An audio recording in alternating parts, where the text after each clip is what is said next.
So, good morning, everyone, from beautiful Vienna. On behalf of the entire nexxar team, I would like to welcome you all to our webinar on the use of online annual reports, or also, as we have very cleverly titled it, I think, Know Your Audience. Presenting today, that'll be myself. My name is Daniel Geller. I work as a relationship manager at nexxar.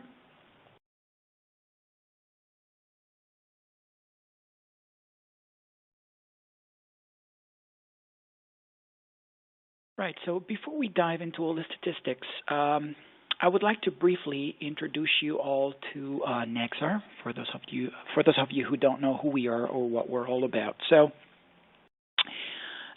basically, we have been very heavily involved in the corporate reporting industry since 2003. And, well, ever since, we have devoted ourselves entirely to corporate reporting. We are a team of 35 staff located in Vienna. And our team, well, it combines digital natives with reporting experts. We currently work for almost 40 companies worldwide. 10 of them among Europe's largest 50.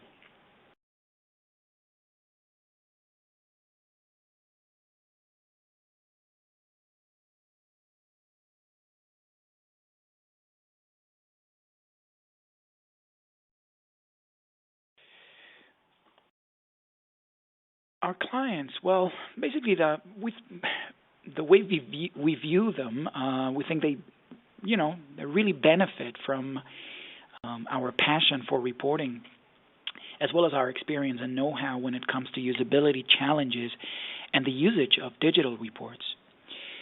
So as regards our client base, it includes not only some of the most recognized global brands in the world like Shell, BASF, SCA, but also, and more interestingly, not so well-known companies like Kion or Hamburg's Harbor, for instance.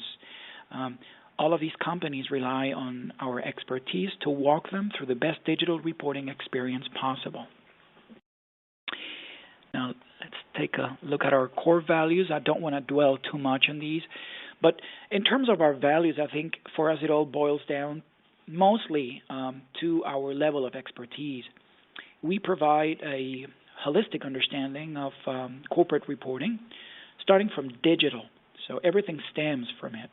I think that pretty much sums it up. Sums up what we're all about. Everything stems from the digital side of things. And as a result of this, our vision is to feed all possible output formats from one digital source, or the source of truth, as we like to call it at nexxar. Right, so let's delve into why user statistics matter.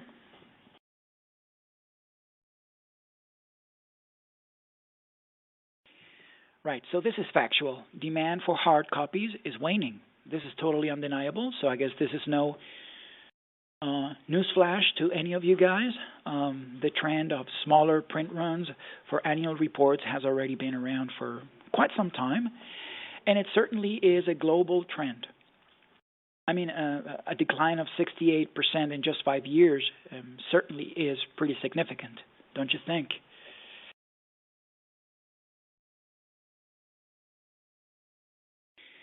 Screen reading increases.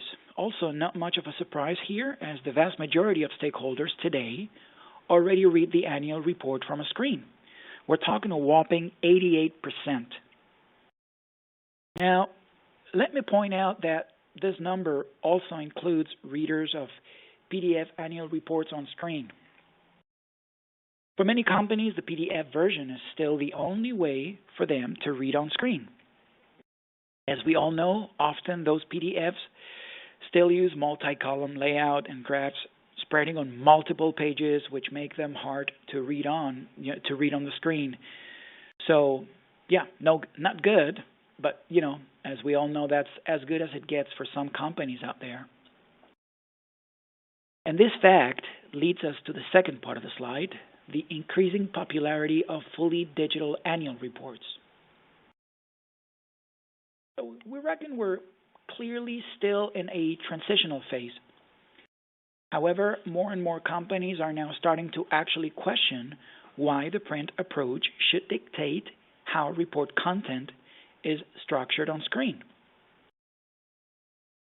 One important asset paving the way to this transition is what you can learn from the click statistics that flow in automatically when browsing a digital report.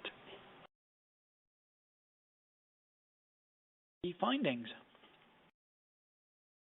First thing first, in terms of the methodology used, well, for the second time around, we have analyzed the statistics of online annual reports from 5 DAX and 5 MDAX corporations over a period of a year. This data is based on reports for the fiscal year 2015, which were published more than 1 year ago. All reports have been tracked with PIWIC. That's the tool that we have used. The report sample is almost the same as last year. Only one DAX report has changed due to data availability.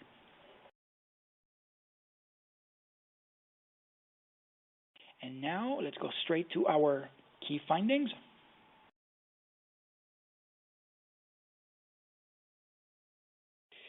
So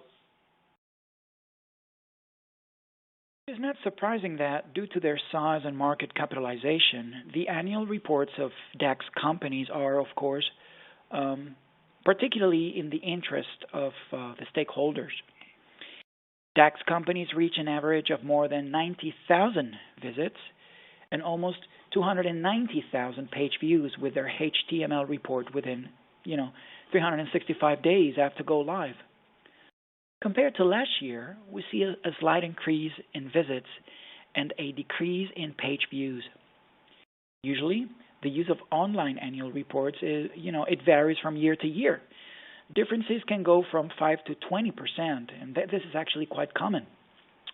These differences in use can be explained, on the one hand, by the different stakeholder interests during the financial year, and, on the other hand, also, by current events, like, for example, profit warning, new results, mergers and acquisitions, that kind of thing. So, one of the main conclusions that we can draw from our research is that compared to their respective print runs, online annual reports reach far more stakeholders.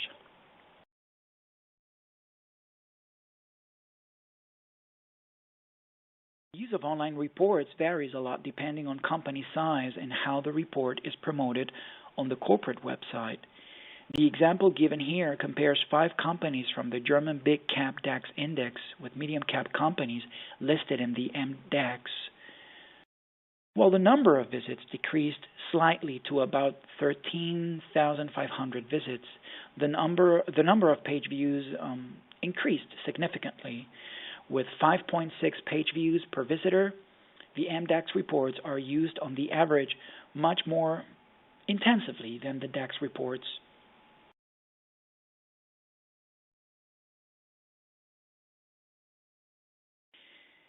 Right.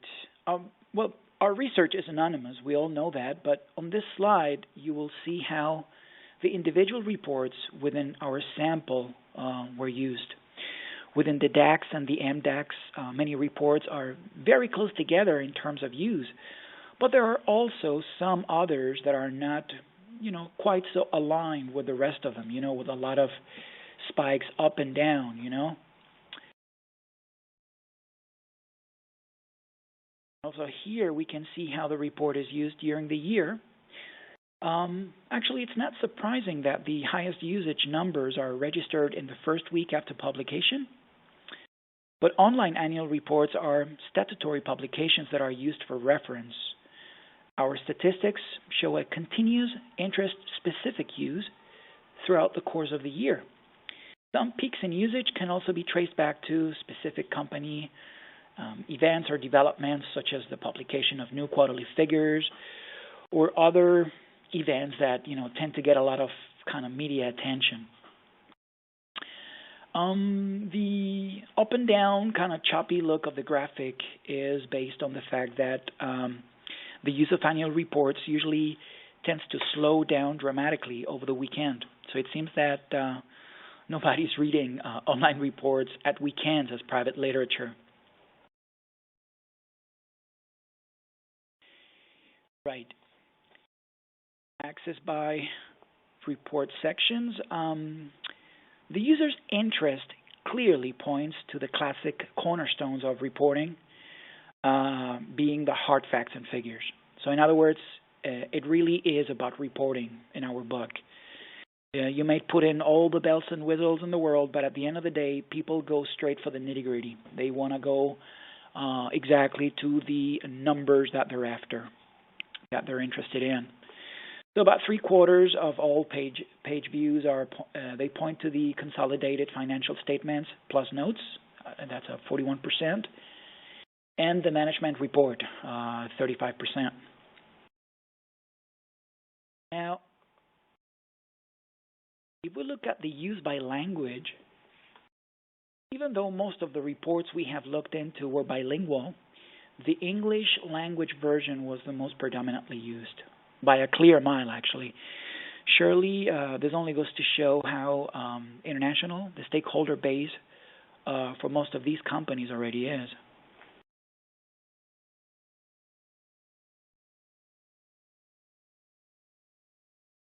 More possibilities, well, for sure. There's always a lot more to discover, and especially if we do an individual analysis of the statistics for one of our clients, we go far deeper into the details. We go a lot more in depth. For example, we check which pages are used in detail. We analyze the percentage of mobile users, for example, smartphones, or the use of single features, for example, our chart generator, or also a download of Excel tables in the report. So basically, if you are interested in the different possibilities that we can offer, just let me know, and we can tell you more about that. Okay? Right, so, and with that, we have reached the end of the presentation. So thank you all so much for attending this webinar. If you have any questions or anything like that, please contact me, Daniel Galler, and drop me an email, and we will respond to that ASAP. Or else you can also contact your contact person at nexxar. So in any case, have a great day, and thank you so much.